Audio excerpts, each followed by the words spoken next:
Hello అందరికి. So రాఖీల shopping mini blog అన్నమాట ఇది. సో మీకు వీడియో ఎండ్ వరకు చూడండి, ఇంట్రెస్టింగ్ గానే ఉంటది. సో రాఖీలు కొందామని పోయినా అనమాట. సో నేను ఎప్పుడు ఈయన దగ్గరనే ఉంటాను అనమాట, ఈ షాప్ దగ్గరనే. సో ఈడ కొన్ని కొని మళ్ళీ ఇంకో దగ్గర కొన్ని కొంటా, అట్లా తిరిగి తిరిగి కొంటా.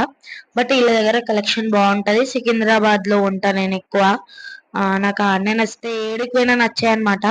ఇక బోడుప్పల్ అయితే ఘోరంగా ఉంటే ఒక్కటి చక్కగా అమ్మారు. అందుకని చెప్పేసి నేను సికింద్రాబాద్ లోనే కొనుక్కుంటా.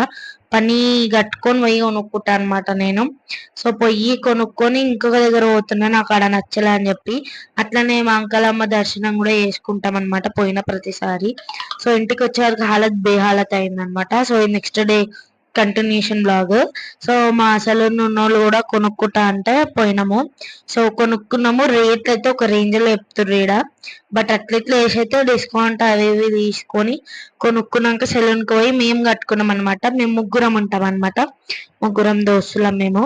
సో తెలంగాణలో అక్క చెల్లెలు కట్టుకుంటారు కాబట్టి ఇక మేము అక్క చెల్లెలం దోస్తులం అన్నీ అనుకోర్రి. అట్లా మాకు కట్టుకోవాలనిపించింది, కట్టుకున్నాం అనమాట. ఇప్పుడు నేను కడుతున్న ఆమె పేరు వైశాలి.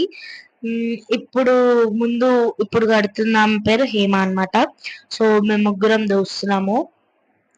మా సలూన్ లో కొలీగ్స్ అనుకోండి, ఇవి అన్ని అన్ని అనుకోండి. మేము తెచ్చుకున్న సగం రాఖీలు మేమే కట్టుకున్నాము. సో నాకు రెండు కట్టారనమాట, చూసిర్రు కదా రాఖీలు.